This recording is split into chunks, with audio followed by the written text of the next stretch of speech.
off your feet. Seeing you again tonight just did. Funny how the years have flown, nothing's changed, and girl, you know that I belong to you. For a moment I went back in time, it passed before my eyes.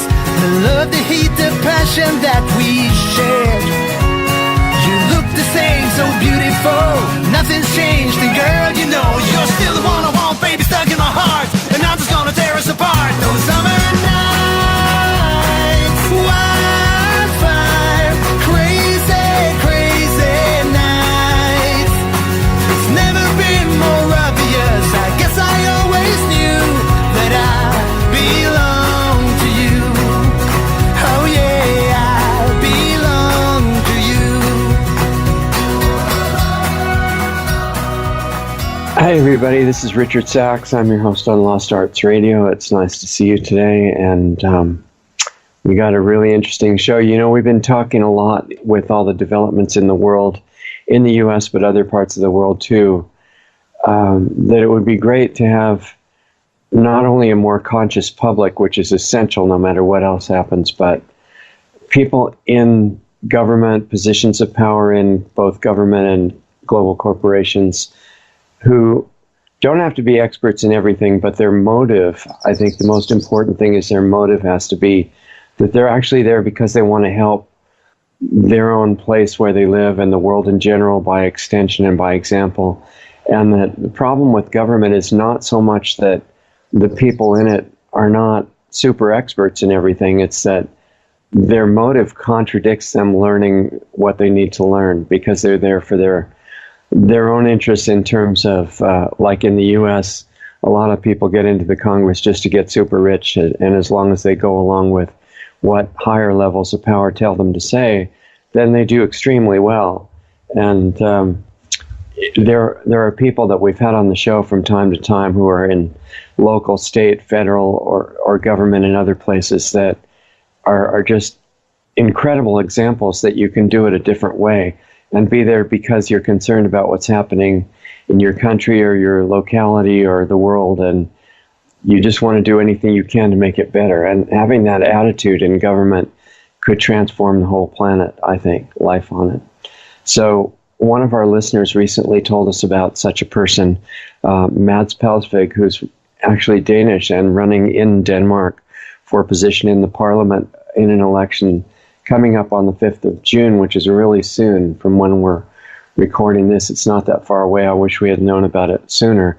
But my hope is that we can help give Mads more exposure to the people, primarily in Denmark, but for inspiration also in other parts of the world, to encourage people that, yeah, maybe it's not your favorite thing to go do for fun, run for office somewhere and deal with very interesting individuals around you, but it could be essential for the survival of society.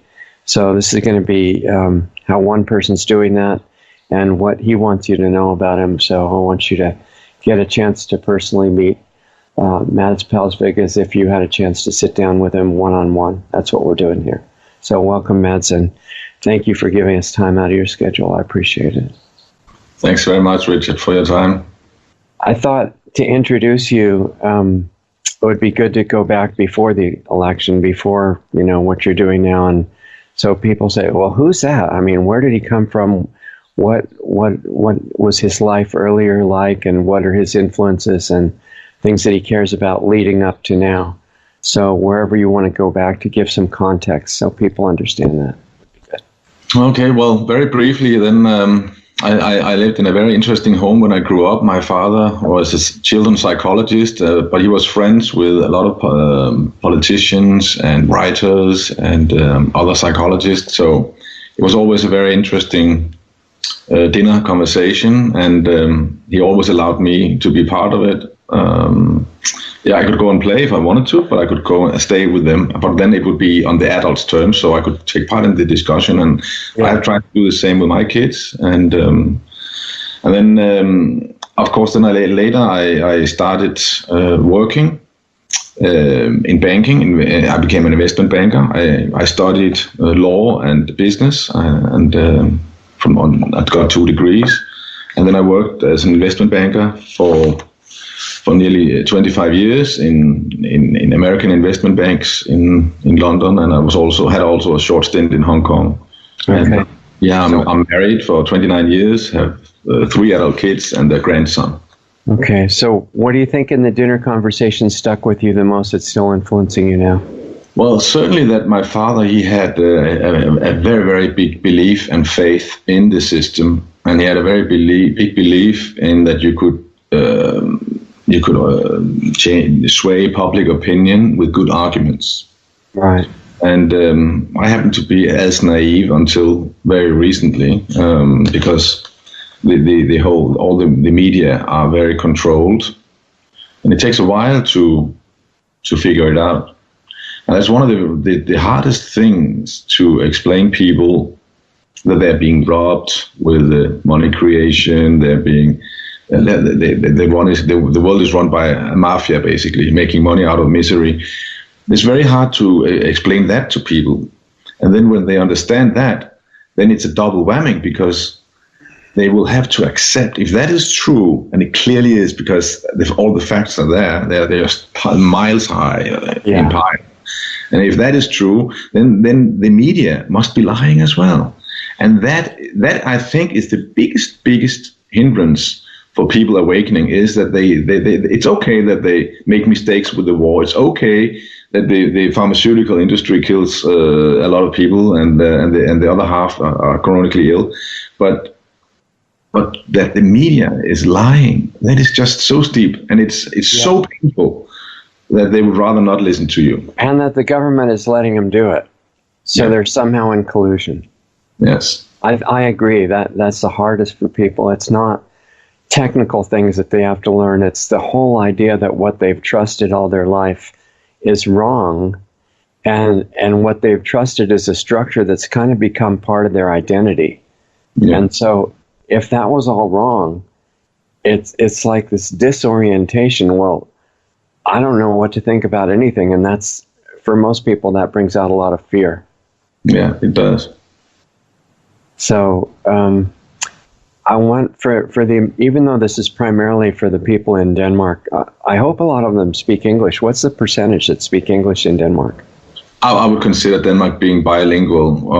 Officially, you can live in Denmark only speaking English. All public and private businesses, they have to serve you in English if you only speak English. So that's a law. So we are officially bilingual. A lot of Danes don't even know that, but that's how it is. And Danes speak good English.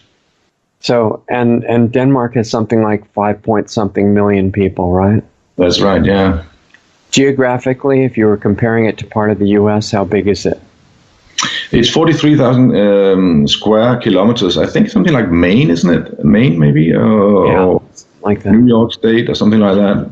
Okay. I don't know the exact size. But. And what's it like economically right now for the people in Denmark?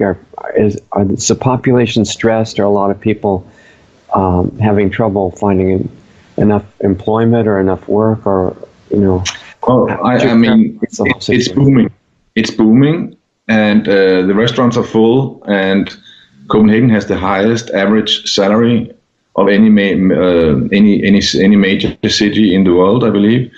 But we have become very Americanized in the sense that the rich are getting richer, and then you have a lot of people losing out. So we have officially the amount of homeless people is only 5,000 to 6,000 people, but you do have 350,000 who can't find a job, so find a home. So they're living with friends or temporary accommodation. So it's very strange, because when I grew up, it was very egalitarian. You didn't have a lot of very expensive cars, and it was more equal. But the last 20 years has been a very, very big change in Denmark. Much more. More separating into classes. Neoconservative have won out, yeah. Okay. So, when you mentioned that the government is controlled by a mafia, or the country, the world, really, I'd say maybe even a network of mafias. When did you find that out, and what was the effect of that on you? Because you didn't always think that, right?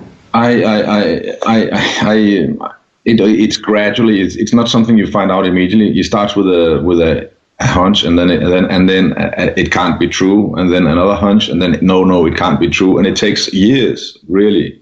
Even for me, who was very curious. Yeah. And the way the reason they can get away with that is because people, things are so complicated, and we're so pressed for time. So people are specializing. So you can find a lot of people who they know so much about one thing. Yeah. And then they know very little about everything else. So if you go up to a specialist and say to him, the world is run by a mafia, then he might agree with you within that tiny area he knows something about. But it's a huge step for him to admit. Let's say someone who knows about the pharmaceutical industry making money out of people being sick. Yes, he will accept that. But if you tell him that it's quite possible Operation Gladio is still working, or if you tell him that the banks are running the world, or you tell them that they create wars on purpose, just partly for destruction because they enjoy that, but also to make money and see human suffering, they won't accept that. And if you tell them that the news they see on television is fake news, they don't want to accept that. They know they lie about the entire healthcare. They know that if they are specialists in that, but to imagine that they lie about everything else. That's apparently too big a step for 99% of the people, and I don't understand why not. I know. So you have an issue because if you're running to represent them in Parliament, and 99% of them, like you just said, it's too big of a step to really look at what's going on. Well, to know what you need to do about it really helps to know what's going on, where you're coming from, right? What the problem is before you say what the solution is.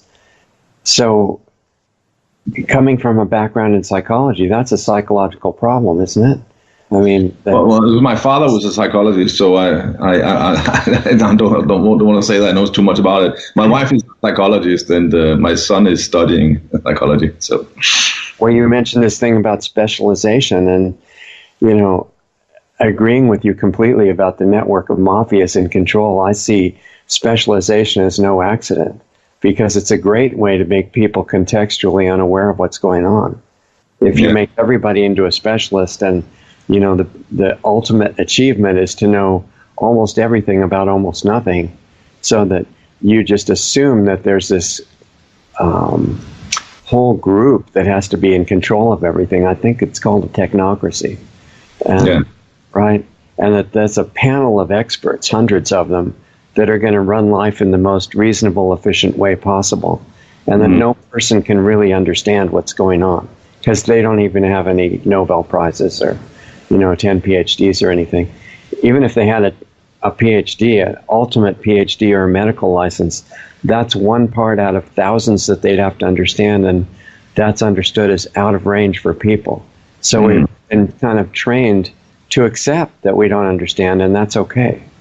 So for people to have representation in government, they have to consider changing that basic belief, right? That maybe it's okay that you should know what's going on.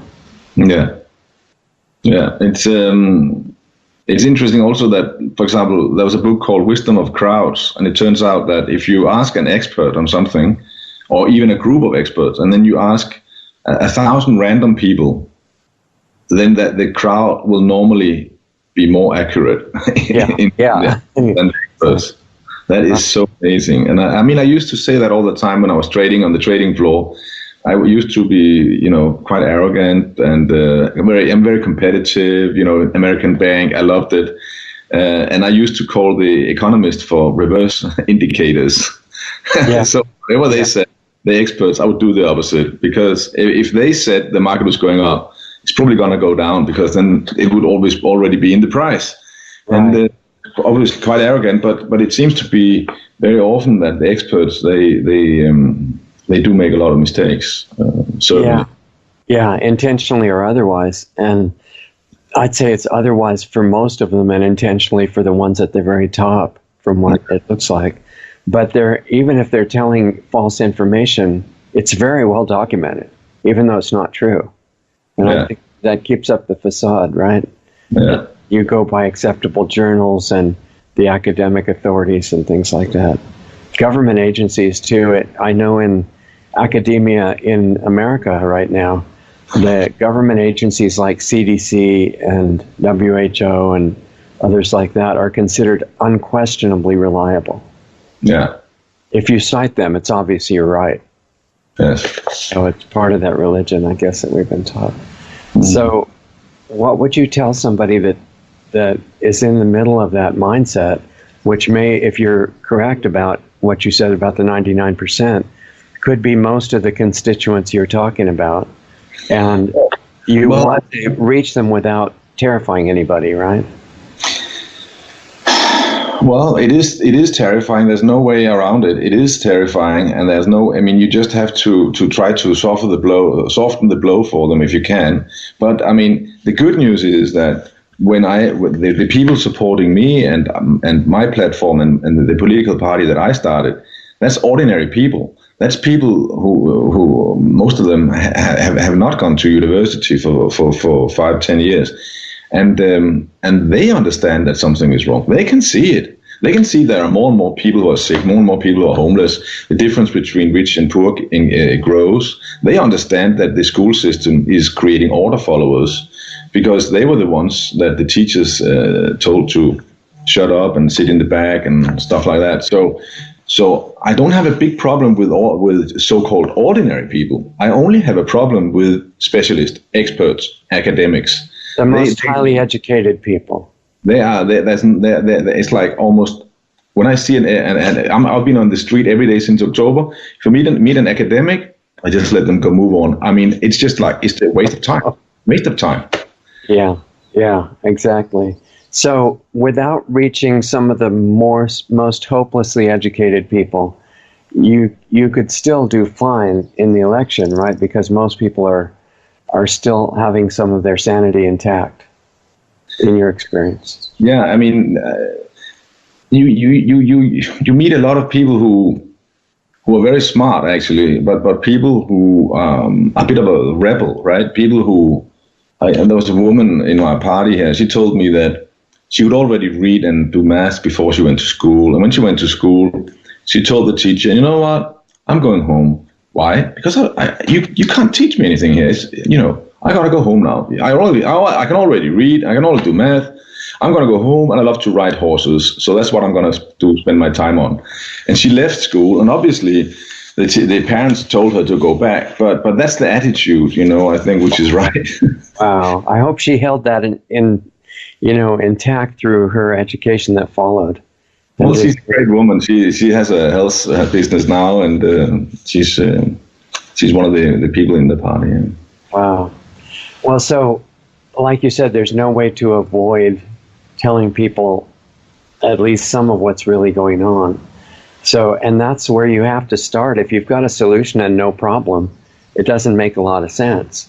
So if you wanted to describe the problem as understanding something about how the mafias in control operate, to somebody who doesn't really know about that but is willing to hear the problem that you came in to solve, how would you describe for beginners how that mafia operates with the experience that you've got?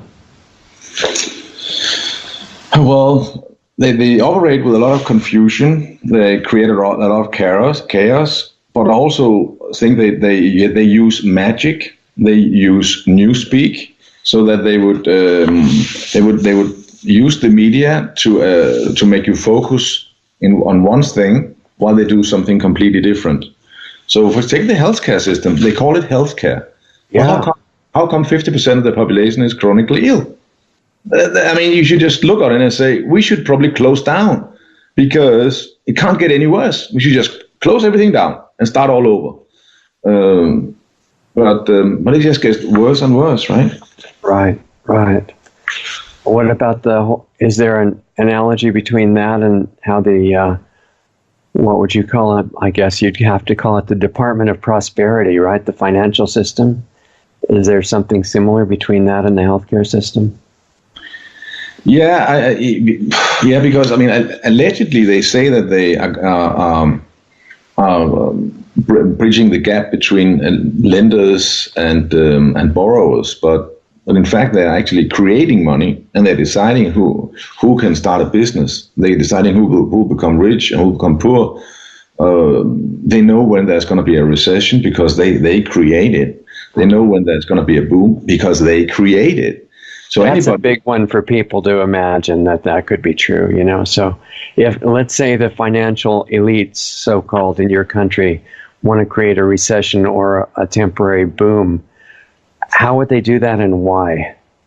Well, they do that by increasing or decreasing the monetary base. So if you increase the amount of money in the society, then that will create either growth or inflation. Most likely both. And so that means that if you increase the monetary base by issuing more loans to people, you have more money going around, then people will work harder, there will be more employment, the productivity will go up, production will go up, wealth will go up. But most likely, if you increase even more money, then some of it will go into inflation, most likely into increases in real estate prices. The prices of houses and offices and so on, and when they then want to have a recession, all they do is just to call back those loans, and people have to sell the assets to pay back the loons, and then they stop issuing new ones too, right? Stop issuing new ones because you have to pay back the loans plus interest, and the interest has not been created.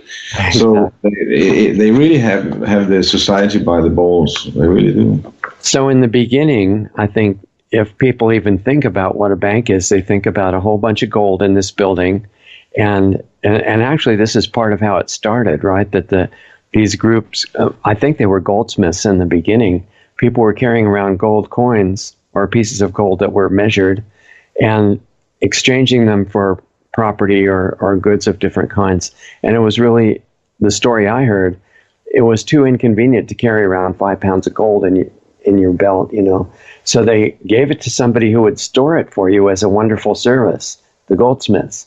And they gave you a piece of paper that said, okay, you've got an ounce of gold stored here.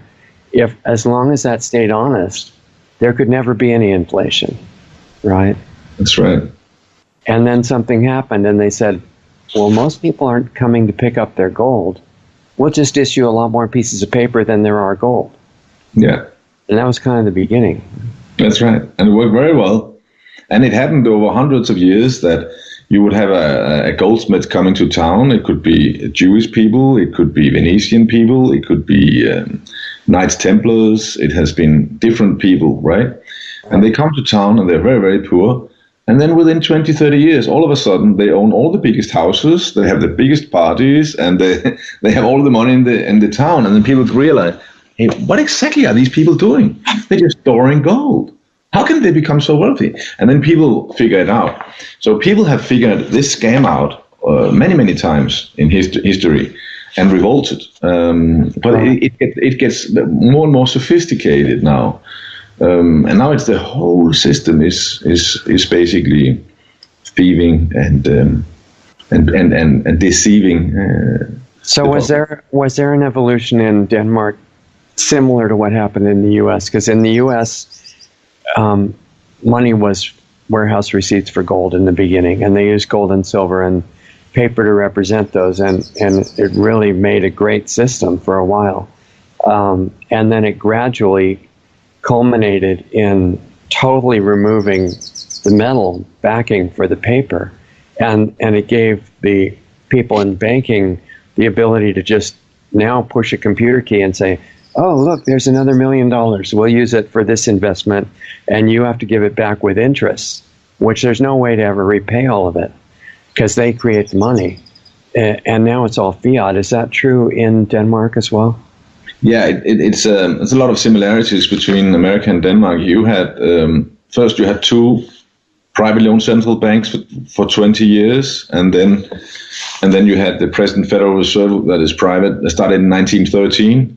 Yeah. Ours was privatized in, I believe, 1818, something like that. After the Napoleonic Wars, we supported Napoleon, and then Lord Nelson came over and destroyed our navy, and we went bankrupt, and then then the king allowed the privatization of the right to issue money. I guess it was probably done with a gun to his head, I suppose. But that is what happened. And then when we had the huge Wall Street crash in 1929 that created a global recession, we also had a recession in Denmark. And when you had all this, you had the New Deal with Roosevelt. We had our privately owned national bank called Copenhagen National Bank. That was then sold for 1 kroner or nothing, given for free. I mean, have you ever heard about a capitalist selling something for free, right? It doesn't happen. So it was sold for nothing to the present National Bank of Denmark. Danmarks Nationalbank it's called. And it's a privately owned foundation. And it's not government owned.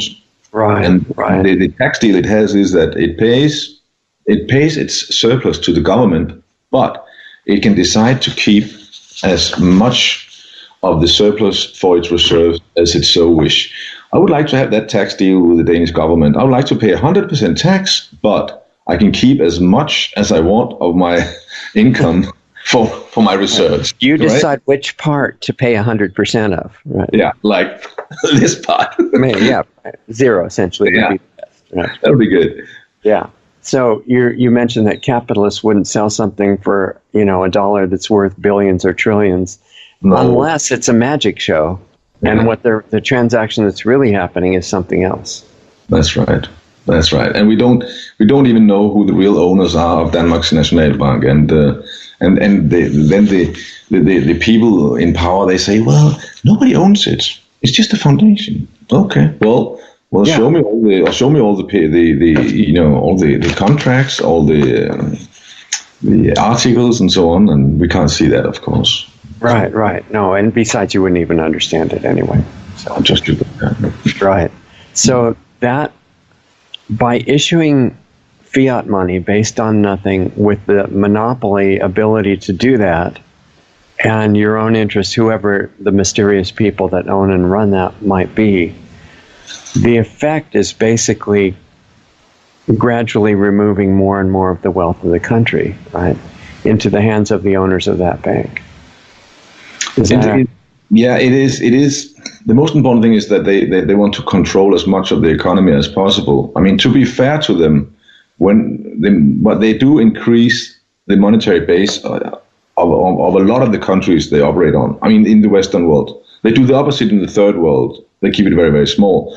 Yeah. But in my country, to be fair to them, they have increased the monetary base so much that we do become more wealthy than the African countries, for example, where they have decided to keep the monetary base very small. If you take the old French colonies, for example, they use the African French franc as a currency, and they're controlled by the French central bank, and they keep the monetary base at an absolute minimum. And that is the reason why they're poor. Period. That is the reason why they're poor. Okay, but with a large monetary base, which is measured in terms of dollars or your units of currency in circulation, right? That's the monetary base. Yes. And you have to make that a full picture, you have to multiply that by the residual value of each unit of currency. So if there's nothing behind it, and they multiply it by 1,000, the goods that it can buy don't go up by a similar amount, right? So you have what's called inflation, meaning the money's worth less per unit. Well, I mean, the way to understand it, I believe, explain it is that the value of the currency is all the assets of the country. I know a lot of the proponents for gold and silver-based currency, they think that should be the only thing. I'm not a favor of that because very few families own all the gold and the silver, so I'm not a favor of that. I think that gold and silver, that's just some of the assets that should be supporting your currency.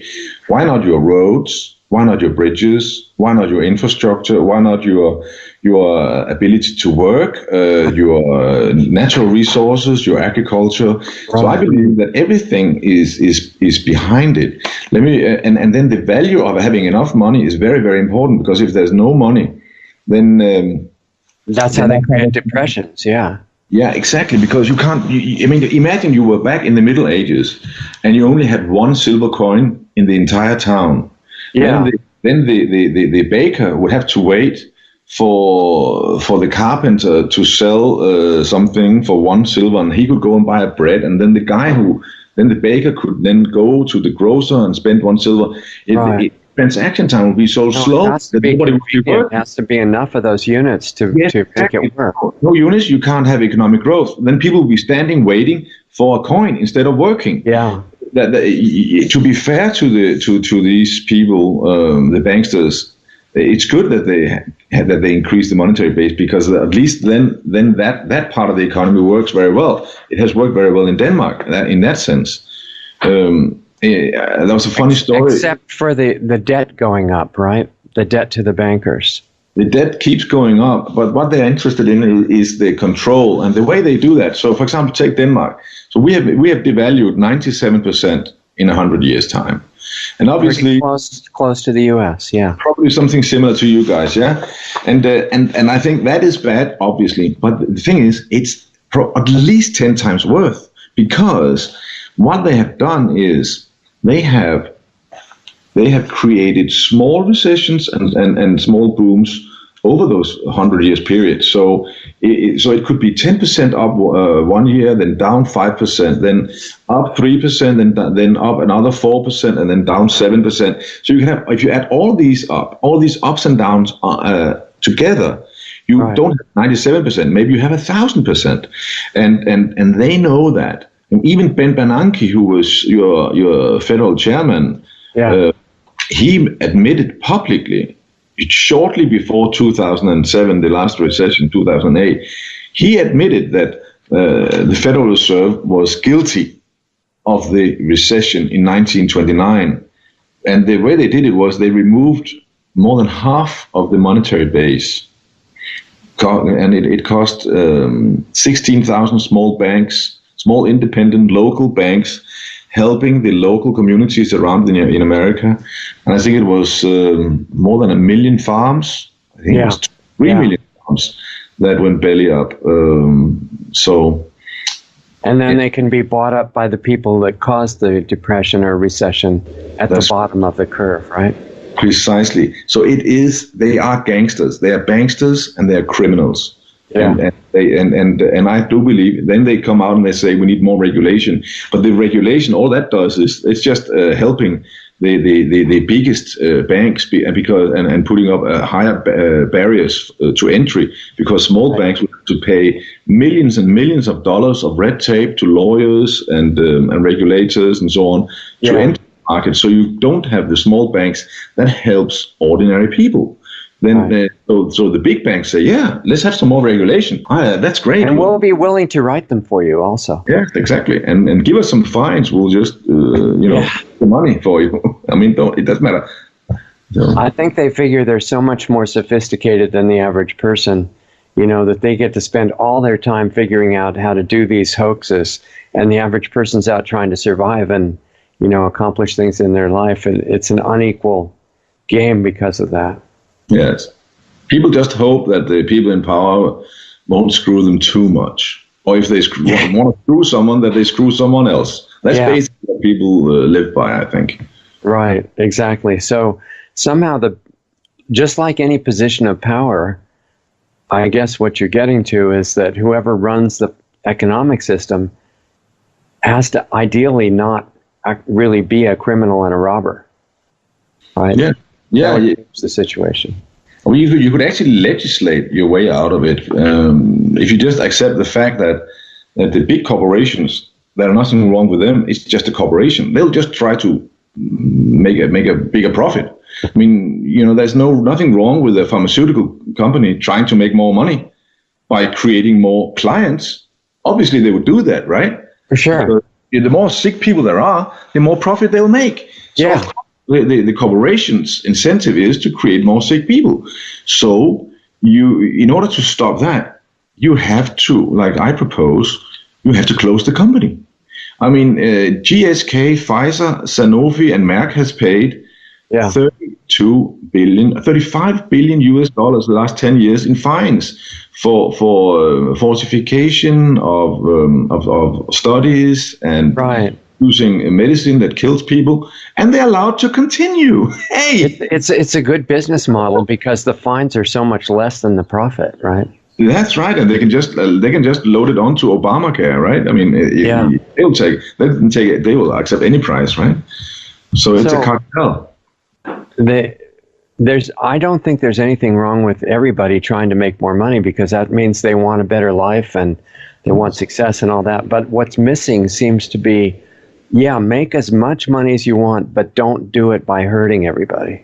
That is definitely missing. But you could also just simply say to these if you say to Pfizer, if you ever get a fine of $1 billion or more again, your company is closed down. And you will have to split it, all the assets, sell everything or are off. Obviously, if there's a surplus after you pay that $1 billion fine, you can distribute it as dividends to the shareholders, but it's game over. And the CEOs are going to jail if they kill people. Yeah. Well, I think even if you get a $900 million fine, it shouldn't be okay. It shouldn't be okay. Right. We can argue if you pass that rule. For me, it should be even less, maybe. But if they commit crimes against humanity, they should be stopped. You're right. Even if it's less than $1 billion fine. But don't get me wrong. I mean, I'm just saying, if you put in that framework, that would already help. Help. Oh, Even if it would get in the way of a lot of the business now because of the fines over $1 billion. Yeah. But I'm trying to think of a way where they just stop calling things that will kill you medicine. Yeah. That seems like a real basic. Yeah. Sorry, I didn't hear you. Newspeak, right? It's newspeak, right? They say something, but it is the opposite, right? I think words are being used against us as a weapon that's stronger than bombs. Yes. Because if people think there's nothing wrong with an idea that you take some poison, toxic chemical, and you eat it, and that's called healthcare, there's really something wrong with that picture. Yeah. Unless you think that there's no other alternative. It will have to create a lot of confusion in people's minds. It really will have to do that. So it's similar with other systems. Certainly with healthcare is one of the big ones, because now, I mean, it's almost illegal to talk about this at this point. But in America, they've got this great deal. And I try to avoid the V word because and we'll talk about censorship, because it's almost, the objective clearly is to wipe out all real information for people as soon as possible. They're accelerating that movement now. But one of the big areas in healthcare in the U.S. and worldwide, I think, is that there's this very unusual practice. I mean, if a person from another planet came and saw it, they probably wouldn't believe that anybody would be that dumb. But it's a practice of, you put a solution of toxic materials, heavy metals, contaminated foreign DNA, and all kinds of things that are designed to destroy immunity. You just put it through a hollow needle into the person and tell them that that's going to prevent them from ever getting sick or getting a disease. Yeah. And there's a lot wrong with that picture. The fact that it's never worked from when Jenner started it in England in 1799 or so. But you're not supposed to know about that, and you're supposed to think that anybody who doesn't go along with it is killing society, killing children and all that. Yeah. There has to be some kind of change in education, it seems like. Something. Yeah, it's. I mean, we have to be more people who are brave enough to say no, and if it was only that they're robbing us with the money, then I would probably have given up, because it's really, really hard to wake people up, and it's about 3 years ago, so 1,000 days ago, and the amount of abuse I receive in emails and on Facebook is unbelievable. And then, so I get the abuse, and it's several a day. So we're talking about thousands.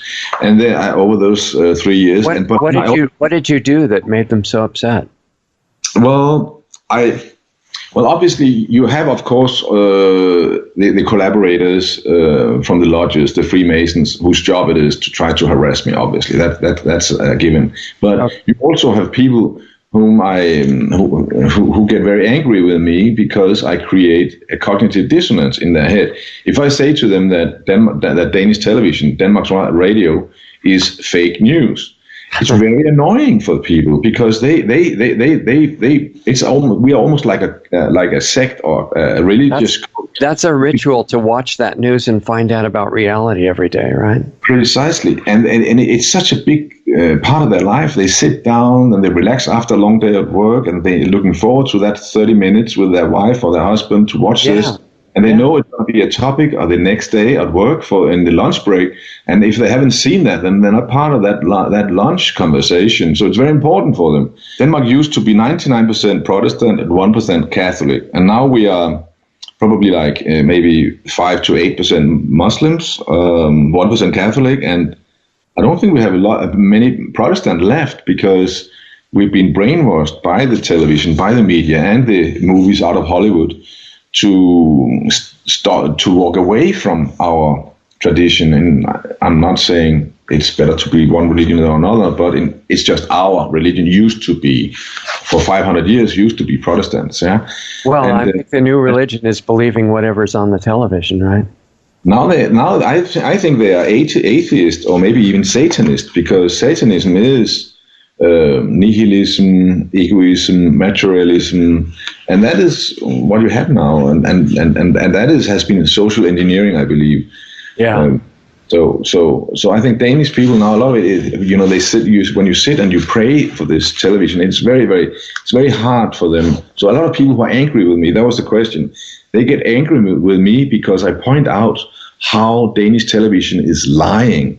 So for example, they're portraying Hillary Clinton as the finest, most noble woman in the world. That's right. I mean, she stole $6 billion from the poor people in Haiti when they just had an earthquake. Yeah. So he's not a nice person. End of story.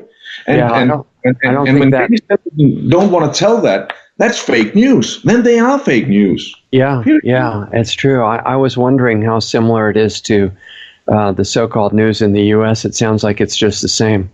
Yeah, it's copy-paste. I mean, Danish journalists, they copy-paste from Reuters and Ritzau's and Associated Press information. So that's all they do, copy-paste.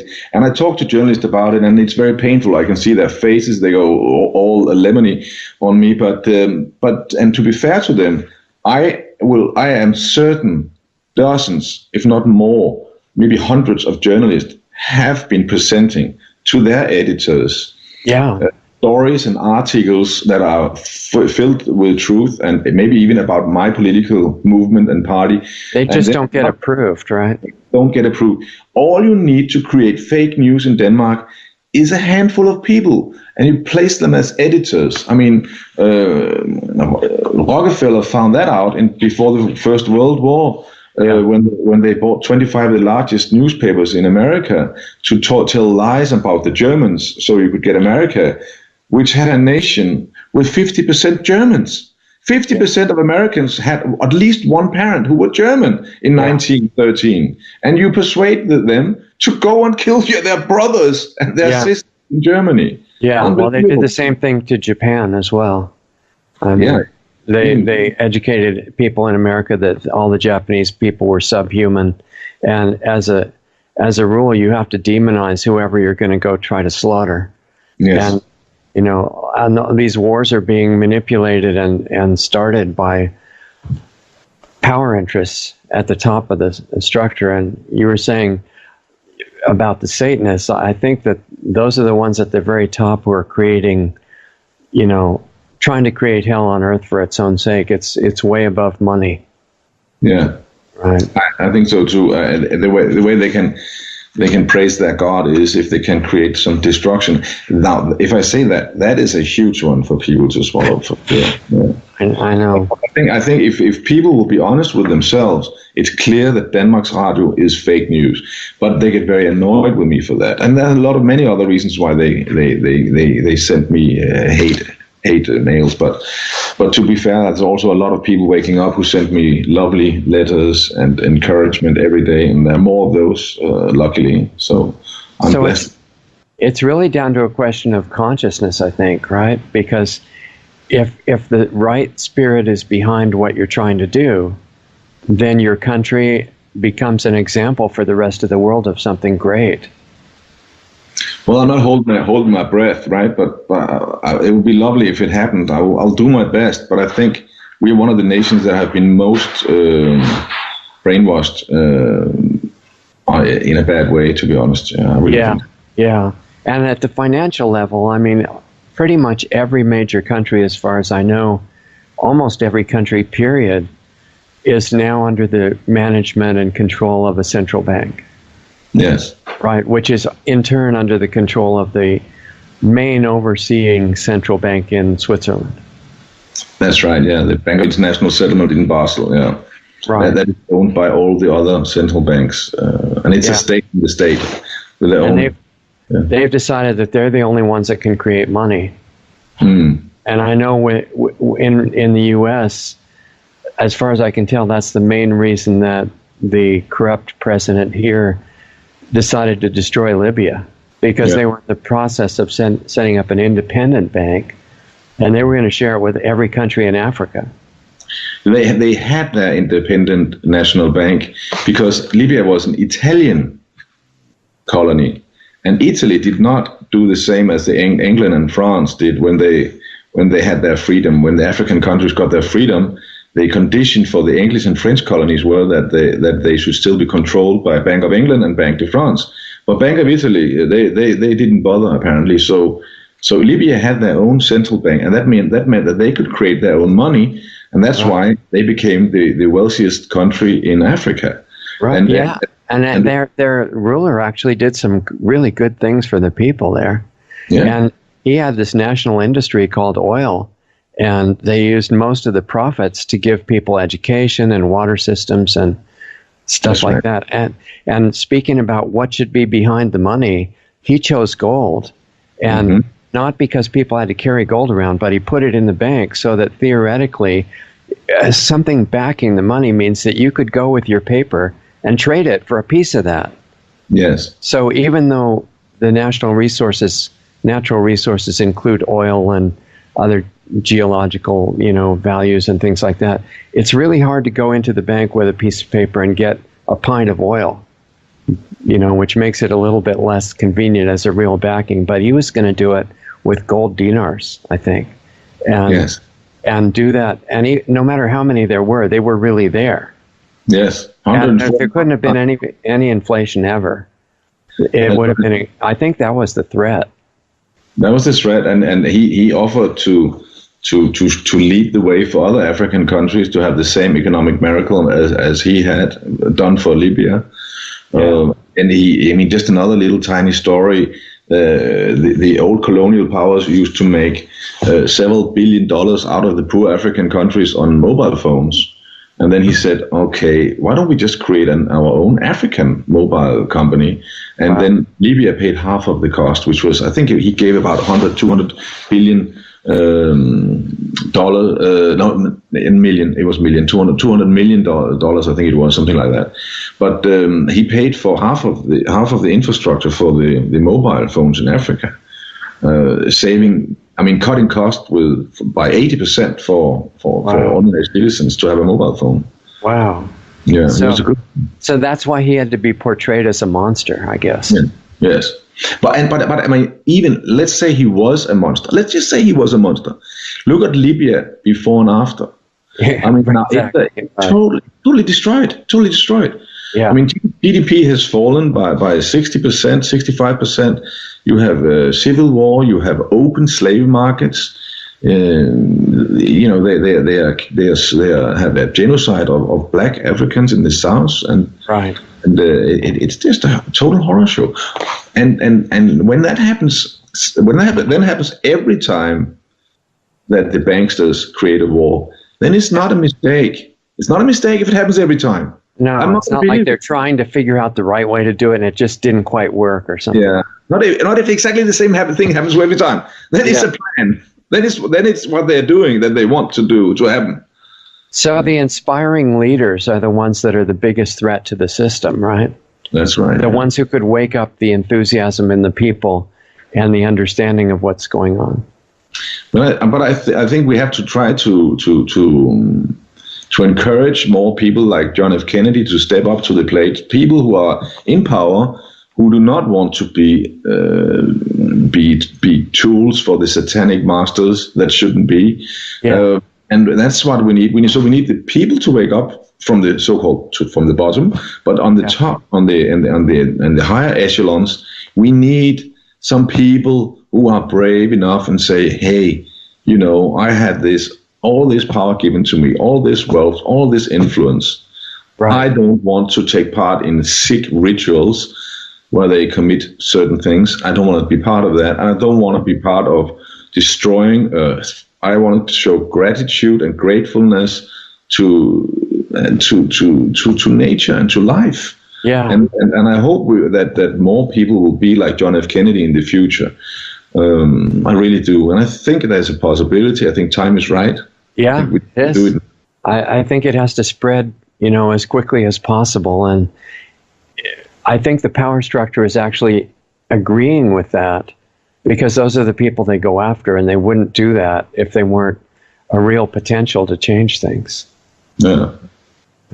So I guess the trick is, once you understand what's happening and you voluntarily step into the middle of it, and you're trying to share as much inspiration and encouragement as possible with the voters and everybody, mm-hmm.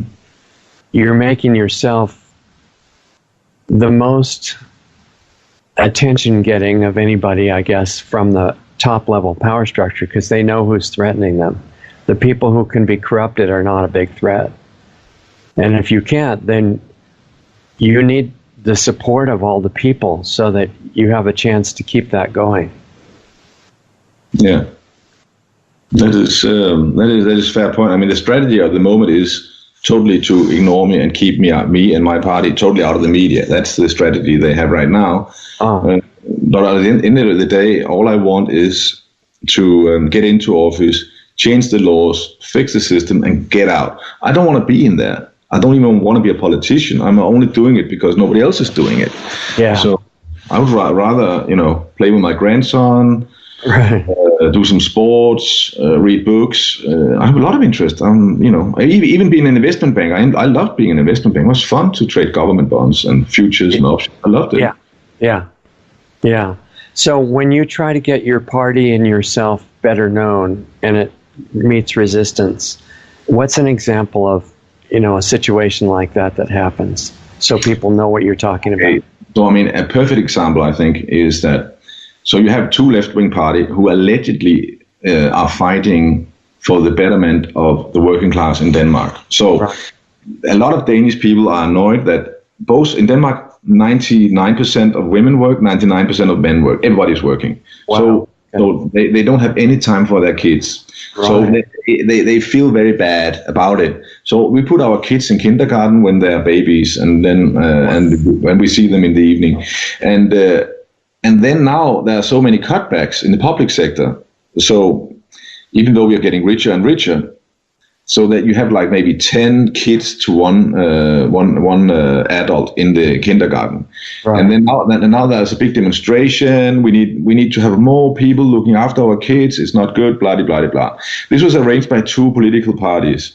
Now I was allowed to make a short speech of 2 minutes. They didn't know it was me. They didn't know I had a party. So I had to promise that I was just a grandfather and I was just concerned, and I had 2 minutes. So I go up, and I didn't say I was from a political party. I just said, my name is Mads Palsvig, I'm a grandfather, and I'm concerned. And here they say that you cannot afford welfare. Now I'll give you 3 things you can do to afford as much welfare you want.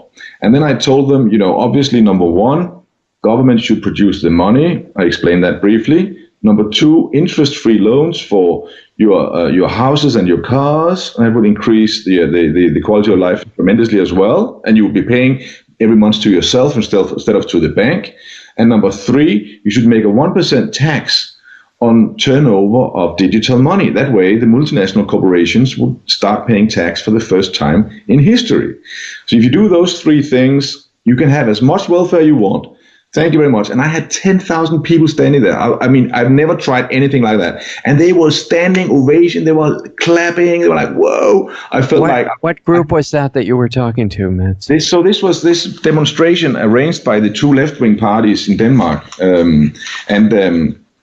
But it was not supposed to be a political. It was supposed to be by people. So it's not officially those two parties. But it was just. But it was 10,000 people in front of our parliament, and I was the last speaker. And I spoke to. And it was the first really warm day. It was 18 degrees, sunshine, and everybody was there. And we had maybe 4 times more people than people thought would go there because the weather was so good. It was a Saturday. And it was the first time I spoke to so many people, and it was like I got high. I could sense all this energy. It was unbelievable, you know. And then people were very happy. No, what I want to explain to what happened then. Obviously, the powers that shouldn't be was very concerned. So immediately they went into the Facebook group Copenhagen demonstration, and then they started. And they always do it. This is Sanna Linsky, first hour, first year, first study, first lesson, right? Yeah. What you do is you have one guy saying it's bad, and you have 3 other guys agreeing, and then that sets the tone. So one guy comes in. I mean, we talk about 10 minutes after I finished the speech. Wasn't it great? So many people there. Yeah, just a shame this Mads Palsvig destroyed the whole thing. What? I'm a grandfather. I just explained you how you could afford it, you know? Right. And then you had 3 people agreeing with this silly notion, that I had destroyed anything.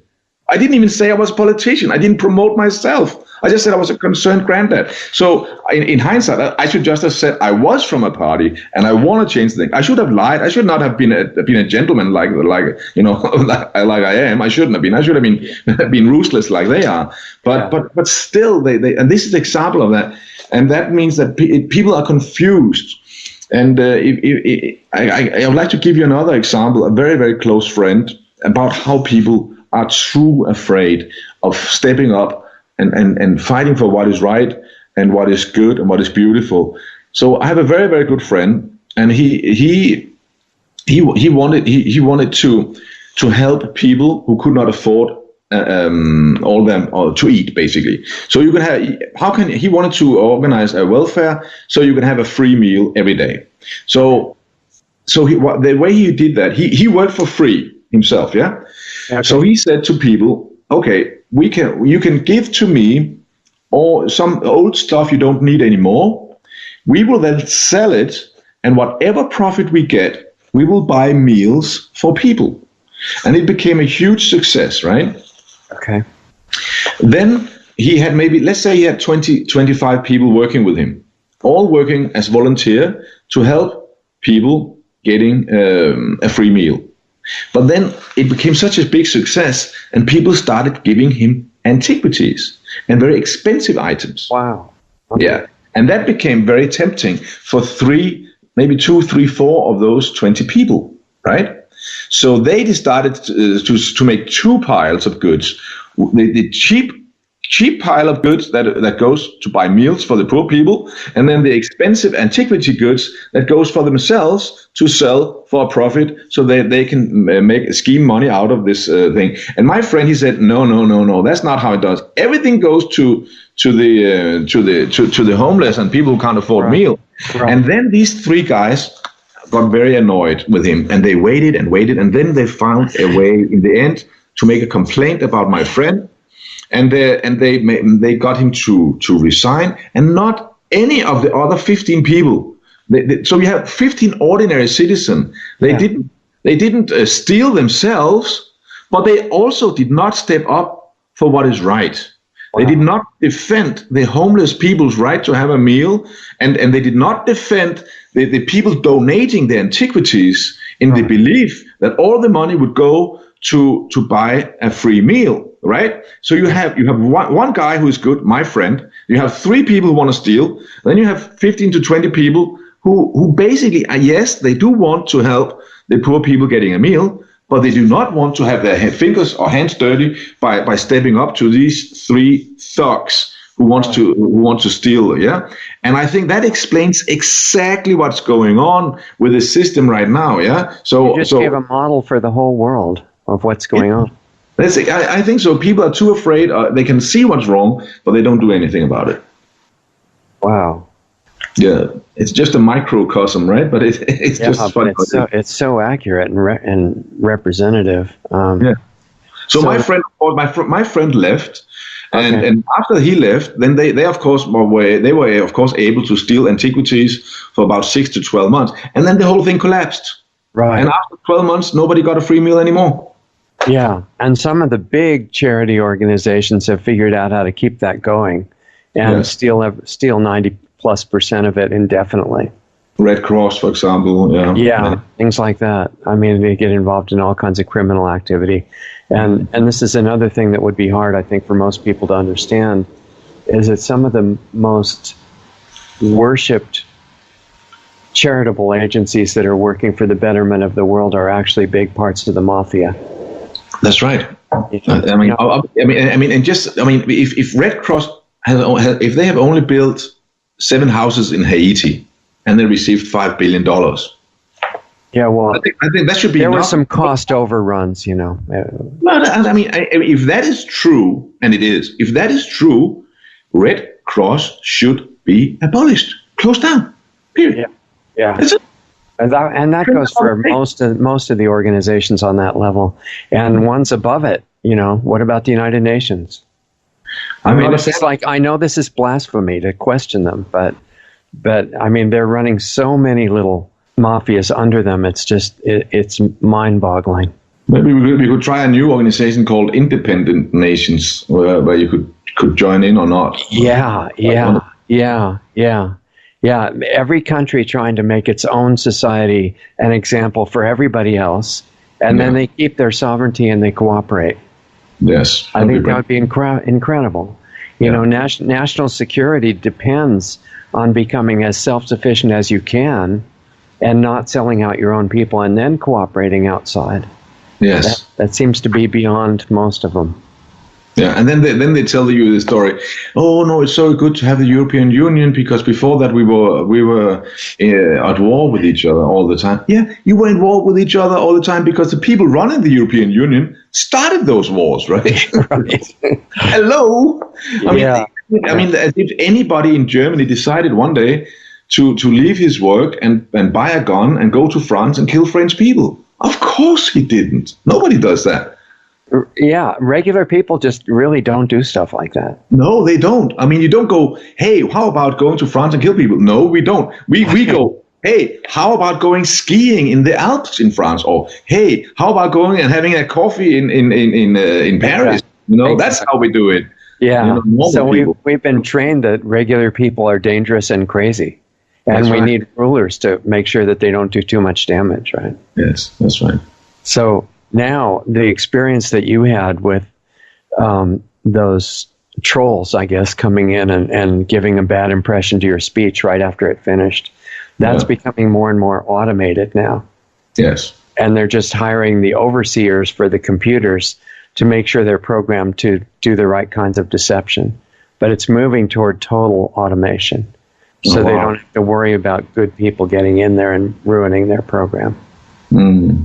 And that's combining with the censorship issue, which is one of the biggest threats to every country now, I believe.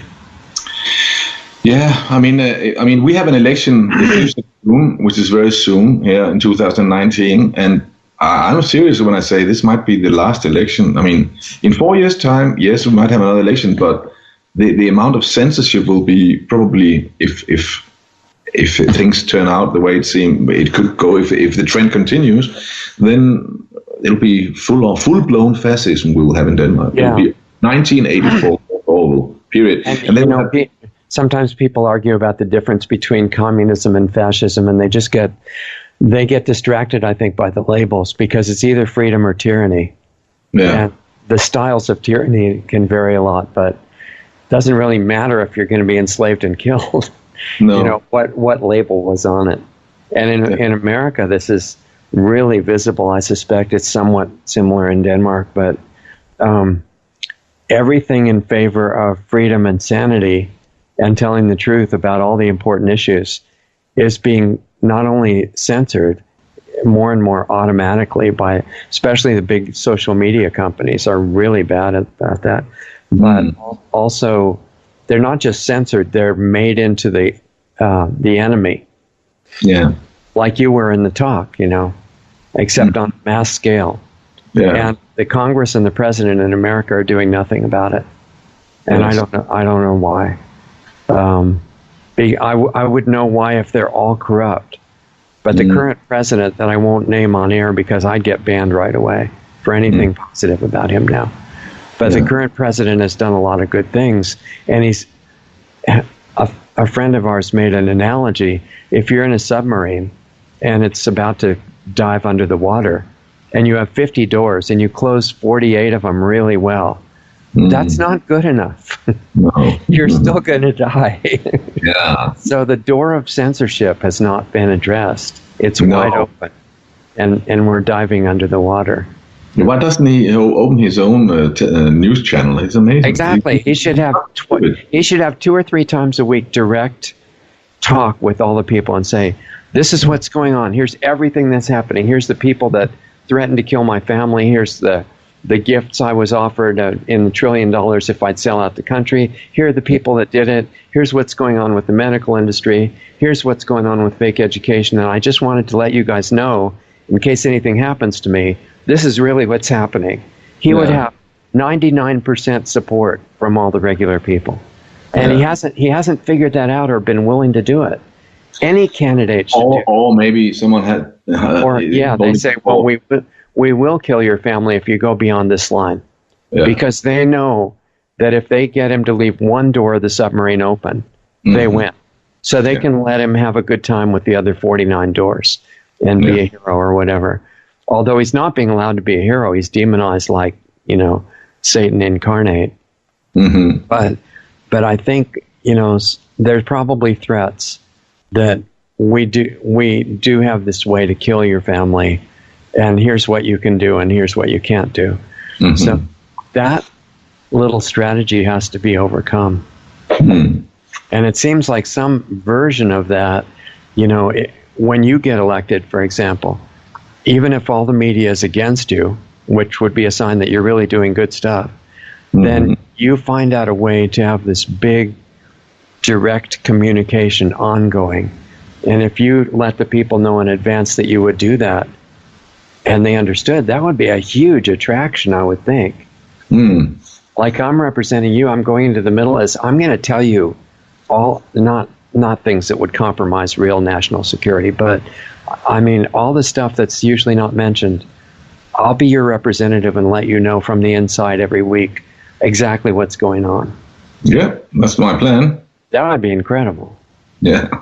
So if everybody knows that you're going to do that, I would. I mean, there's still a lot of people. There's still a lot of people in the electorate that has never heard about me, and they even how they pull a white rabbit out of a hat, and they found a guy whose surname is almost like mine. So mine is Palsvig. So they find a guy whose name is Paludan. So the first 3 letters are the same. I mean, it's like if you look into all the Freemasons of Denmark and you stop where Palsvig should be, that's probably where they found Paludan. Then they say, okay, this guy, he should make a political party. And then they take him out, and then he's a super uber racist, and he goes out and he burns off the Quran, and he gets into television all the time, yeah. And then people think it's you? No, they don't. But it's just they take the focus away instead of looking into me being a whistleblower about the financial sector, about 5G, microwave technology, about the healthcare system, and so on. Then the focus is instead on the tension between Muslims and the Danes. And I tell you, I mean, I've been in the streets since October, and the Muslim Danish people are really, really nice people, really hardworking people. They are one of the biggest supporters of my party. Good. And I talk very well with them, and I respect them a lot. They're very courteous. They love Denmark. They're here because they like Denmark. They're here because that's wonderful. they want to have a good life. That's why they're here. Yeah. And so I will be fighting for them for sure. And So what happens? You mentioned, when you talk about 5G. Yeah, what 5G. happens? What kind of response do you get? And because most people are being told 24 hours a day, this is going to be great. You can download 20 movies in 5 seconds, and that's been what you've always needed to do. Is this is going to fix everything? So what do you tell them? Well, I think this is the area where people actually are waking up more than anything else I've ever seen, and faster than I've ever seen. I think it's scaring the beep out of the powers that shouldn't be, because hey, if mice lose their fertility in one generation, maybe it's not such a smart idea to put it next to a kindergarten. I mean, you don't have to be a rocket scientist to figure that one out, right? Well, but that makes you realize how much obvious stuff is like that. It's not being told to people. Mm-hmm. But still, I mean, then you go. It's that according to the Nuremberg Convention, you're not allowed to make what do you call it? What documentary? You can't violate informed consent.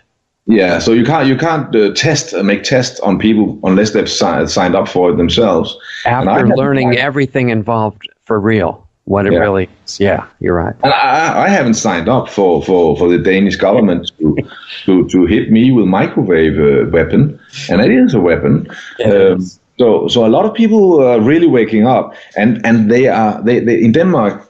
They are so arrogant in our parliament that they're so certain about their 100% power, and that the Danish people are totally fallen asleep, that all the parties voted for the 5G technology. So why do they get people with that kind of bad motivation elected all the time? How does that happen? They talk about the climate change, Oh yeah, we want to make sure the climate is good, They come out with all this. They have all these slogans, stop racism. Hey, I mean, they have all these empty slogans, right? And people fall for it. People want to be. People are educated to fall for it, right? They're told on the news, well, yeah, we all know these things are all true, and we've got to get more people to pay more tax so the climate stops changing and stuff like that. Yeah. And people have that worship of the television, I guess, right? Yes, that's right. So, but some of them are seeing through it and starting to wake up, and you said you have a good response to the 5G information and that is huge, because you don't have to give people a lot of clues.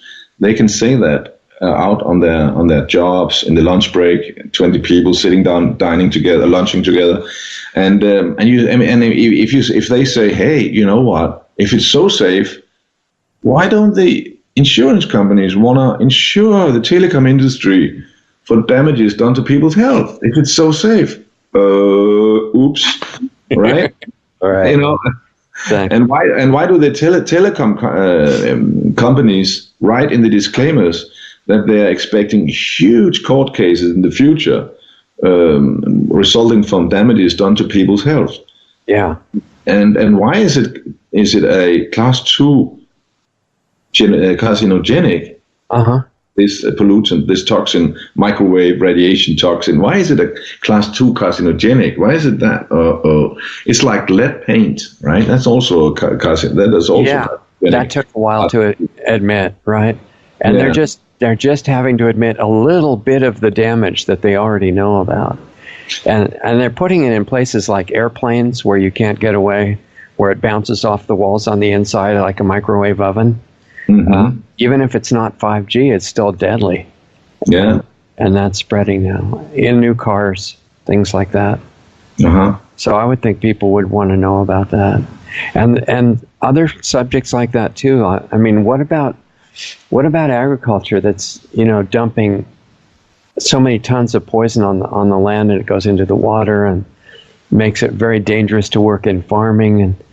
And I would think Denmark. We used to have the cleanest water. You can't imagine. And now you have more and more places in Denmark where there's so much poison in the drinking water. We can't drink it anymore. There's even a small suburb of Copenhagen where they have to go and collect their drinking water on a local delivery place. And this is something we used to see happening in Africa after a famine or after a war, but to see that in Denmark, wow. Yeah. This is similar to what you said about, well, maybe you shouldn't put 5G on an elementary school. Exactly. Well, maybe you shouldn't put poison on your food and then eat it. Exactly. Precisely. That might not be brilliant. Might not be a good idea. And is there another way to do it? Yes, there is. Our ancestors used to do it. 99% of our ancestors were farmers. Yeah, exactly. Back when things were inefficient and you had to be involved with nature and stuff. Yeah, remember? Yeah. Well, there's myths about that, right? Legends and things from the past. So I would think that anybody who knows about what you're just trying to wake up what they already know. Yeah. I mean, who would not support that? You can just check everything I say. I mean, they haven't proved me wrong in any of my subjects yet. I mean, they would love to. And if I put a comma wrong, they will tell me that, of course, very kindly. Not. Yeah. Well, the other thing is that man-made climate change is real, but it's being done on purpose by these airplanes flying over all the time, worldwide now, and for a reason, so that they do have the technology to disrupt normal climate, and it's being done, and that's something that I think is pretty hard for most people to imagine that's going on. Have you had any discussions about that? We do have that on our platform as well. We believe in full disclosure. Put everything out there, or everything on the table. And a lot of people are telling me I shouldn't do that. But I mean, if I didn't tell people what I know, I'm deceiving them. Then I'm part of the problem. Exactly. I have to put everything out, full disclosure. Or you've been able to watch for decades how it works the other way when you don't have disclosure. That's right. I mean, we have people telling people that 2 planes can't make 3 towers collapse for 17, 18 years.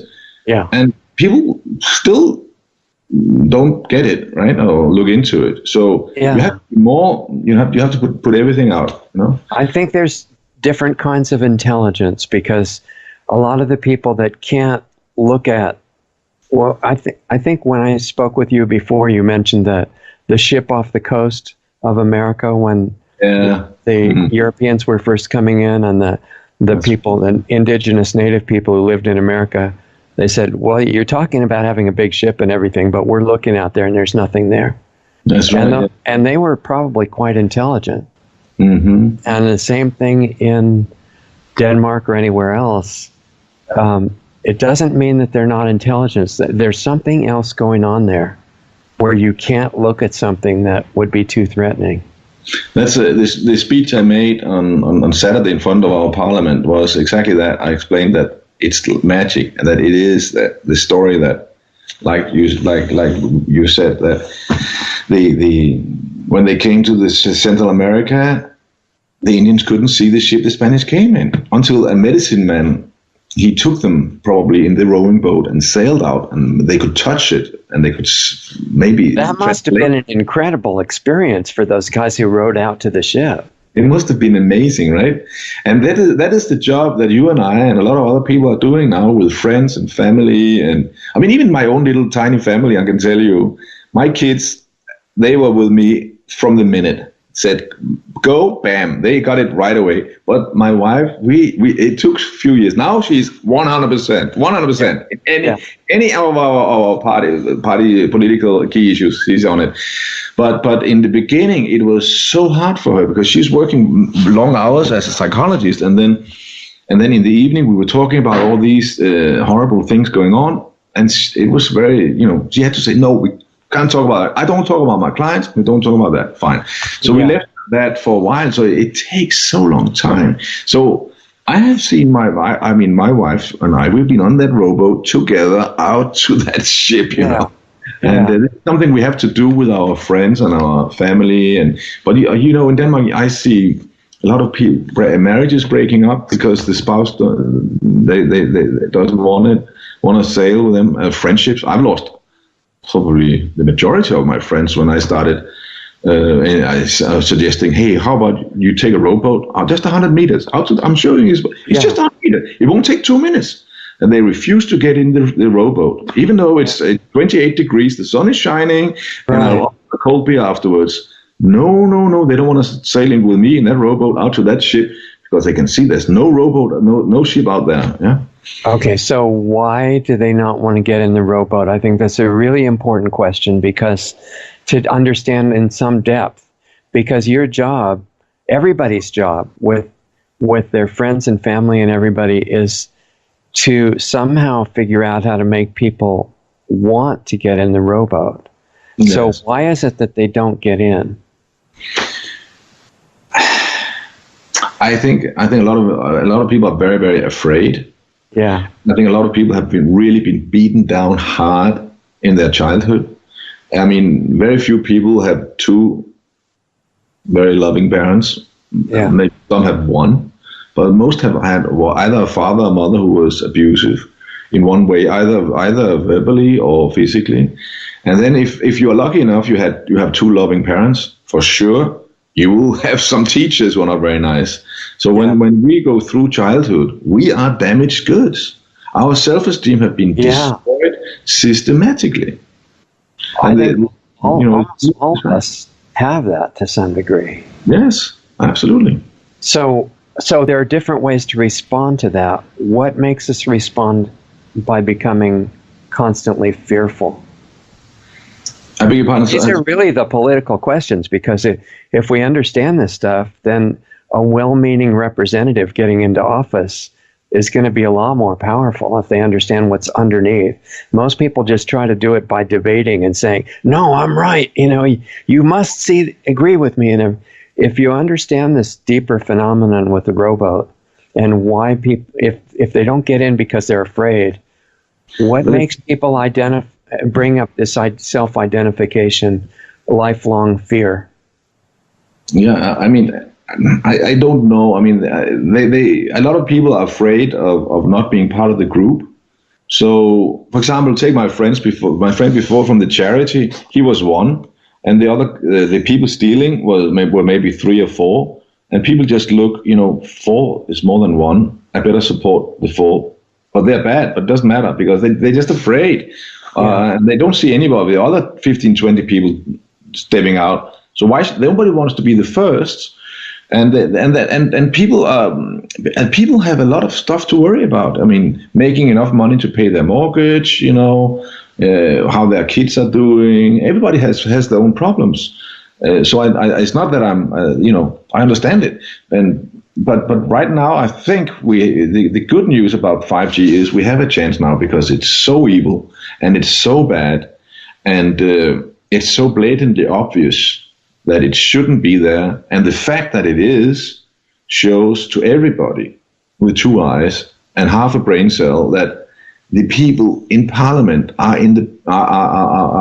paid and bought and paid by the telecom industry. It's clear. Yeah. Because who would put this 5G microwave technology up? It's a microwave radiation weapon. It can be used for total surveillance, which means that we'll have fascism. Yeah. Who would want that? Yeah, and mind control. And as strange as that may seem to most people, they had proved by World War II that you can make somebody into an assassin or terrified of you or throw down their weapons and run away or whatever you want.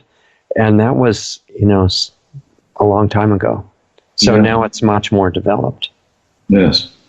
And engineers we've had on the show have confirmed that you don't have to give up your communication. They can use a frequency that is life-friendly and not destructive. This one has been chosen. Yeah. If fear is the basis of all the problems and what makes people go along with this stuff, what do you think is the antidote? Well, the opposite of fear is love, I believe. Right. So somehow, if we could get some love out there, I mean, obviously that would be great. But I think it is love also to step up to the plate and show that you are a man, and you come out and you say wrong is wrong. We need to stop these criminal bastards. And you're risking, if you do that, you're risking a lot to do it. I think it must be obvious to you for it. Yeah, they've demonstrated that well. Of course. And it makes you wonder, too, the people that become part of the upper power structure, some of them are brilliant intellectually, in coming up with systems of how to enslave and kill people and everything.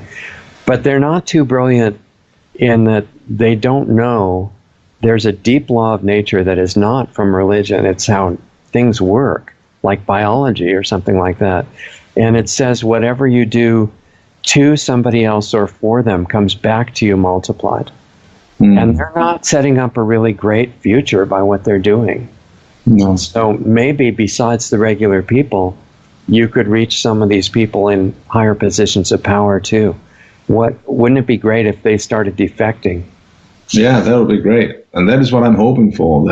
And I also think it'll be easier for them to defect if they can feel that there are some people, bottom up like us, who are saying no to that. People without power, but people who are just saying, we won't have it any longer. We don't want 5G, end of story. I don't want to live in a Faraday cage. I don't want that. I don't want 5G, period. It's really hard to live in a Faraday cage when you have to go out of your house, too. Yeah. During the day. That's right. I guess they do sell suits and stuff. Everybody could walk around in spacesuits, but it wouldn't be convenient. There's not one thing that you've said so far that sounds partisan to me. It sounds like all of these ideas are universal. Yeah, rocket science. It doesn't have to be right against left or conservative against liberal or anything. And I was thinking the other day, liberal and conservative are the same thing, because liberal, it comes like from the word liberty. And they believe in freedom and mutual support of everybody, respect, protecting your individual rights. It's all about liberty. And conservative is about conserving the best values.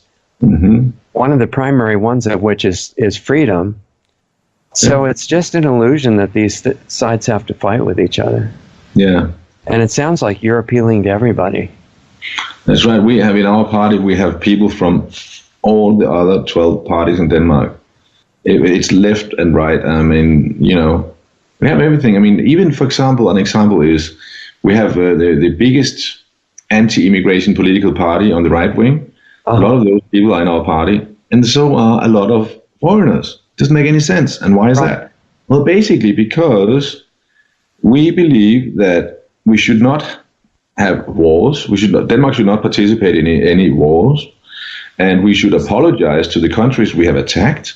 That would be good. We should pay war damages to the nations we have destroyed. I mean, we should not pay for what France and America has done, or England has done, but we should pay our share. Yeah. And then we should not sign up to the Marrakesh deal, where United Nations, they can just allocate hundreds of millions of people from anywhere in the world and send them to Europe. We don't want that. Right, exactly. What's that? The immigration pact. Yeah, then the welfare state will totally collapse. It has already collapsed, but then it will totally collapse. And when I say that, they give preference to people that don't like your country anyway. Yeah. So best immigrants, Yeah, exactly, and a lot of the people who they sail into Europe now, they don't speak any European languages. They don't have any education, right? But when I say this to the immigrants that live here in Denmark, they totally agree. Of course. The ones that totally agree, they're real immigrants. The other ones are called invaders. Yes, and there's a complete difference there. Precisely. In America, the media tries to make it like our current president hates immigrants. It's totally ridiculous. It's like they said about you in this. Yeah, he married one. No, he likes immigrants. And in fact, the immigrants in our country want the borders walled off. Yeah. Because they know what kind of people are being brought in by the UN. Yes. Really interesting. I mean, it's so difficult to understand other people's feelings, right? We have a saying in Denmark, other people's burden is easy to carry, and it's not heavy, right? And I would say that I learned a lot about the immigrants from being in the streets since October and talking to them. And I mean, a father a few weeks ago, he told me his main concern was the safety of his daughter. Because, I mean, he's really afraid. All these right-wing tendencies, racist political parties in Denmark now, he's worried that about her security.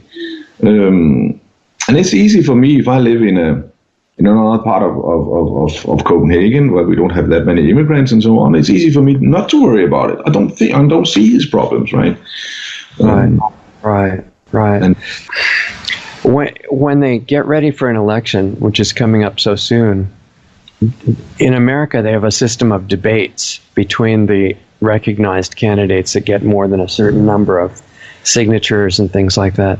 Is there something like that in Denmark or not?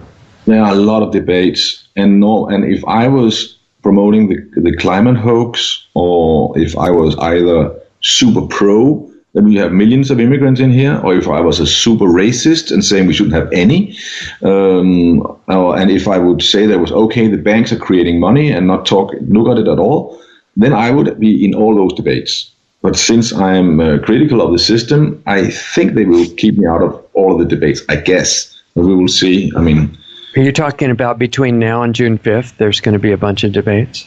There's going to be a bunch of debates, and I don't think I'll be invited. I think they'll try to avoid it because we have censorship in Denmark. Yeah. Who's in charge of who gets into the debates? Well, it's difficult to say. For example, who's in charge of the gymnasiums? I mean, the Danish colleges. Well, we have 160 colleges where children or young people take the 10th to the 12th grade. They're called gymnasiums. It's like your colleges, right? Okay. And there are 160 of them. Not one of them wanted to have me as a speaker, even if I offered it for free. Not one. 160. And I mean, I could talk to them about money creation. I could talk to them about how it is to be an investment banker. This was before I even started the political party. Right. They did not want it. And that's because they don't want the young people to learn about how money is created. Yeah. They don't want it to. And I mean, you can't get 160 people to agree on anything. It's just impossible unless that's a military operation. Right. Unless they're all just following orders. They are definitely following orders. I mean, it doesn't take long. If you have someone in power, he makes 160 phone calls. Come on, it can be done in 2 or 3 days. Yeah. It's easy. Yeah, exactly. Or there's just an email sent out to all of them. Here's your instructions on this issue. So in 3 years, I've not been in a single school. I mean, I have 3 adult kids, and I went to school in Denmark myself. You have politicians in the schools all the time. It's like having a free teacher, right? They are there all the time, and I have not been invited once. Now, then there was a school in my constituency in western part of the Copenhagen, Rødovre. That 8th grade that invited me to come and speak. The kind teacher, she invited the other 2 8th grades to have their kids coming in and listening as well. Those 2 teachers, together with other teachers, managed to block it, so I couldn't go. Wow. We do not have freedom of speech in Denmark. Period. We had a teacher in Denmark. He was fired for showing. All he showed was a 2-minute video of Tower 7 collapsing in free fall. That's all he did. They fired him for that? They fired him for that. All he did. That was because there was one of the kids, her father was a bomber and one of those war criminals who flies over other nations and kill people with the bombs. Uh-huh. And he complained to the headmaster that this teacher had shown Tower 7. That's all he did. He was fired. Wow. And I guess there's no recourse, right? When that he did it in a break on a day where they had some theme about, I don't know whether it was media or war or whatever it was, but it was even in a break, and it was one of the kids asking specifically about it, and he showed it. So it was not. It seems like teachers are not allowed to be teachers anymore. In the old days that we talked about in old legendary times, teachers were hired because they were wise people who could give a lot from their own experience, and they didn't need a lesson plan from the administration. They knew what to teach because they knew what they were trying to develop in the students. Now, teachers are facilitators, and what they teach is decided by bureaucracies above them, right? True, absolutely. And just like the journalists are copy-pasters. Yeah, the journalists too. Journalists used to be investigators, and they had to be creative, smart people. Yeah. Now they're taught what in the old days. In the old days, you would say, okay, I'm safe because all I do is I get my lawyer to send all this information to 10 journalists, and then I'm safe because they will, of course, post it. Come on! You can send whatever you want to 10 journalists. They're not going to post anything at all. They might reverse it and post that. And say the opposite. Yeah. And you mentioned also the idea of war. You have this idea that you want to stop invasive wars, right? Denmark participating in killing people that didn't do anything to Denmark. Yeah. And this is why the current president in the U.S. is in office too. It's not because of some Russian, intrigue or something. It's because he said, let's stop doing the wars and have mutually beneficial businesses and everybody be sovereign and stuff like that. Yeah. I think it's a great idea. I would just add the caveat that their defensive war is another story. If an invader comes in a fleet of battleships to destroy Denmark, you might want to defend your country, right? That kind of war is okay. But as soon as you realize that kind of war is okay and actually kind of our responsibility to do that, we're under attack now. And people not only are not doing anything, they don't even realize the attack. And the most literal type is like with the geoengineering. Yes. Because we have bombers flying over Denmark today, dropping toxic chemical weapons, and the Air Force isn't responding. Yes. And the enemy is also within the gates. So you have over us is, of course, but you even have it within the gates. They are the people. Some of them are in politics or pulling the strings of the politicians, and they are editors on our newspapers. Right. And I assume that your government is in partnership with very toxic corporations. Absolutely. I mean, so totally. The corporate bosses are in office essentially without being elected. It's the multinational corporations are running Denmark 100%. 100%. It's the multinational. Pharmaceutical companies, the military companies, it's the big, food producing companies. Right. All those, they all have their lobbyists, and they decide the legislation 100%. And they don't pay any tax whatsoever. They put all their tax revenues in an offshore shelter so that we can have, they can basically run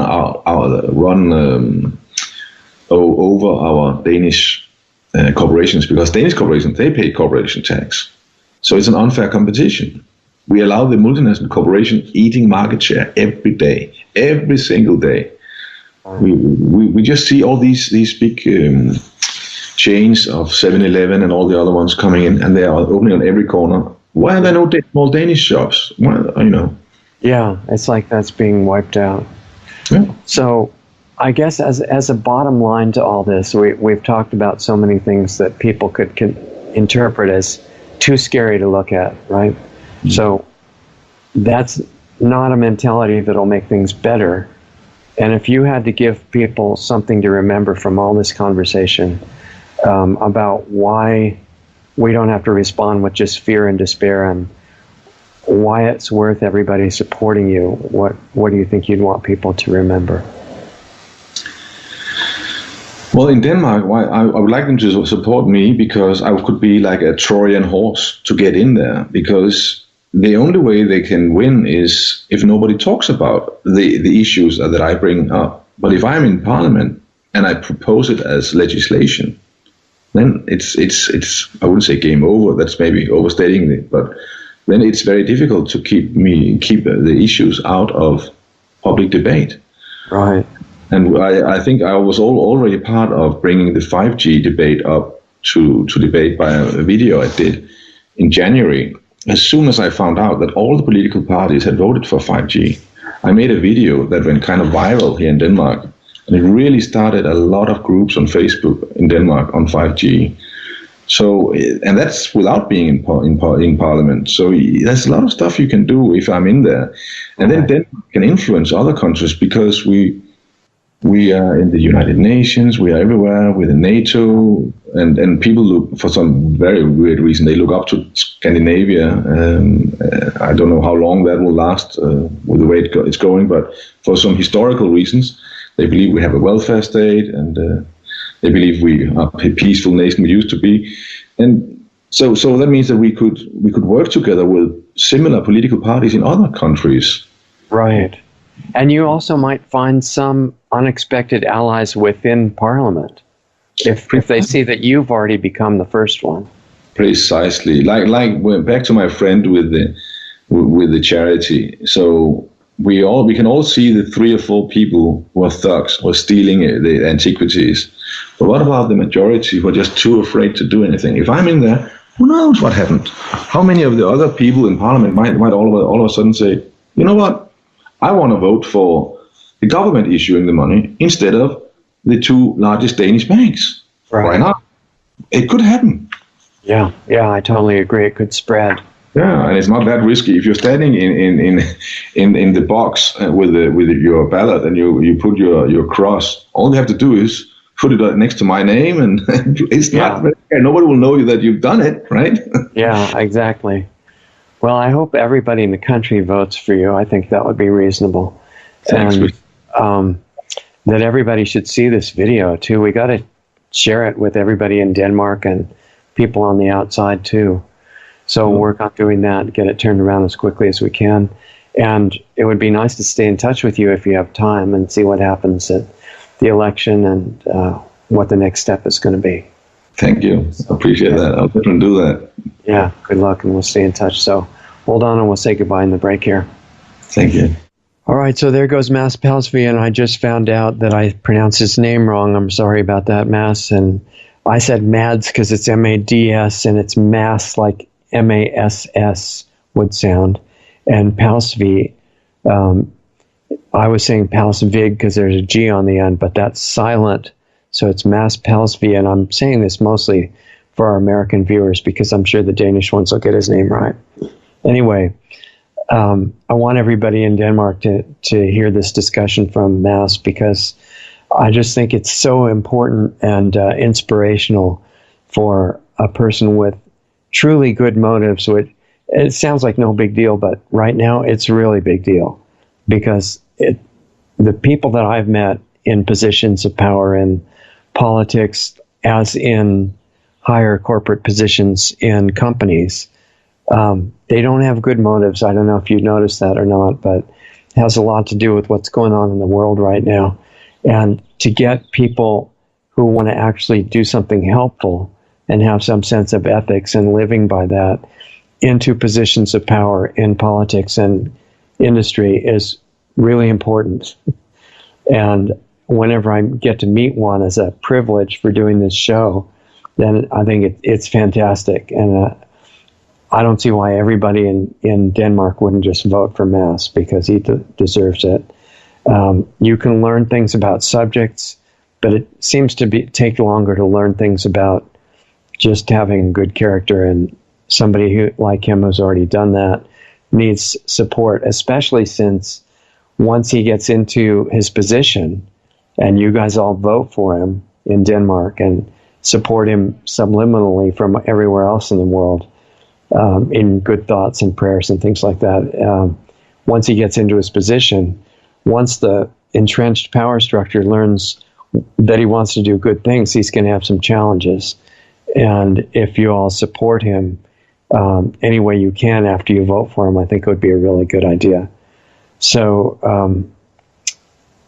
we talked about a lot. I think he got to go over most of what he wanted to convey to you.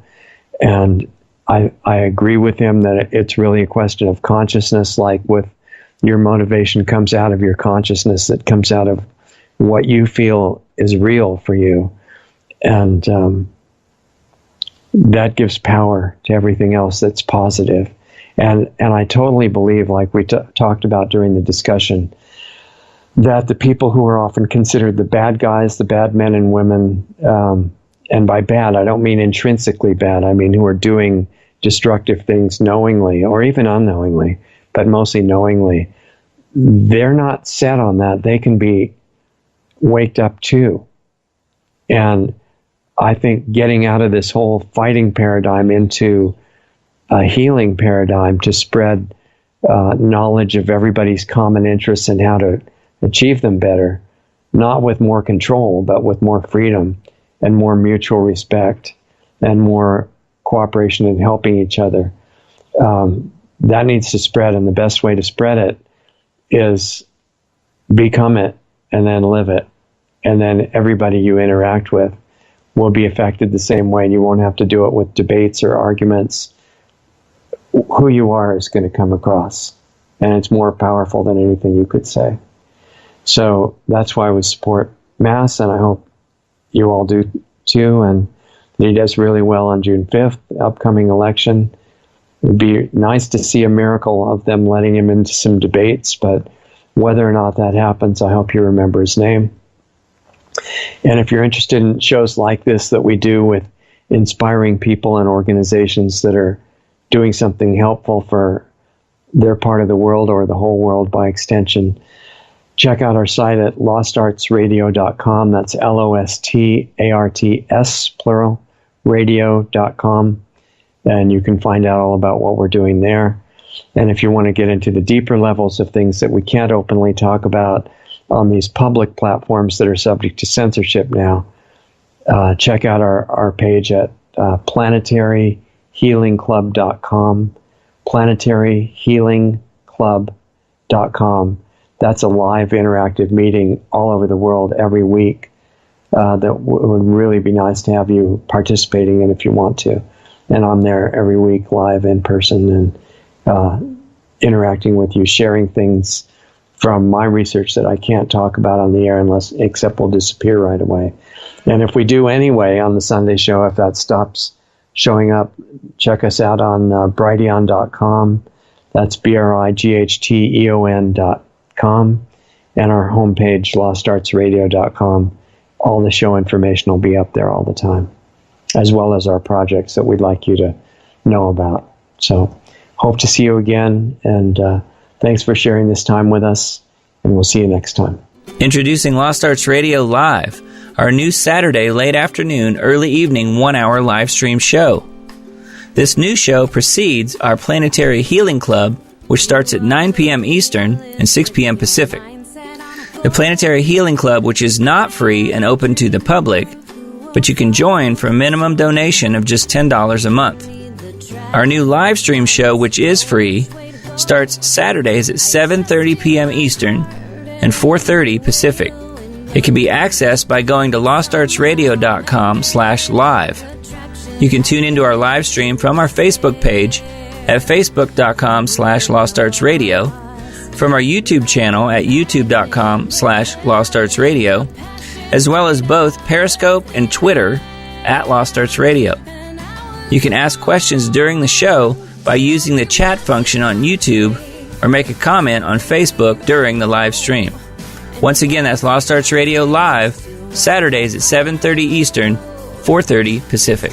As of January 2018, the Saturday live call-in show is now an interactive video platform called the Planetary Healing Club. The cost is just a $10 minimum monthly donation, automatically billed through your PayPal account. Sign up at lostartsradio.com/club. The Planetary Healing Club is every Saturday night at 9 p.m. Eastern, 6 p.m. Pacific. You get your link to participate in the show upon signing up as a member. Those shows are also archived as well for club members. Listen to our new shows with guests every Sunday night at 9 p.m. Eastern, 6 p.m. Pacific. All Sunday shows with guests have archives freely available on our website at lostartsradio.com. You can also find them at blogtalkradio.com/lostartsradio, as well as our YouTube channel, youtube.com/C/lostartsradio. Mixcloud at mixcloud.com/lostartsradio. And finally, look us up under the podcast directory on iTunes. Find us on Facebook at facebook.com/Lost Arts Radio or on Twitter at Lost Arts Radio. Be sure to join the free Lost Arts Radio Facebook group as well. Just search for Lost Arts Radio Group within Facebook. You can also join our forum on our website if you want to interact with other listeners. We also have links to all of the great independent musicians whose music we feature each week on Lost Arts Radio. When you do your Amazon shopping, please use Amazon's Smile program at smile.amazon.com. And when you choose Lost Arts Research Institute in Sedona, Arizona as your charity, Amazon will donate 0.5% of whatever your order total is to Lost Arts Research Institute to help fund the building of the school and keep our radio show on the air. Please visit lostartsresearchinstitute.org for more information on the school we want to build. Be sure to sign up for our free weekly newsletter on our site under the Radio Show tab or right from the button on our Facebook page. Contact Richard at richard@lostartsradio.com or myself, Doug Diamond, at doug@lostartsradio.com. Thanks again for listening to Lost Arts Radio, and we'll see you again next week.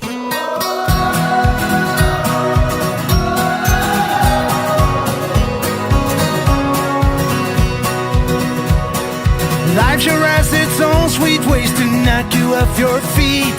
Seeing you again tonight just did. Funny how the years have flown, nothing's changed, and girl, you know that I belong to you.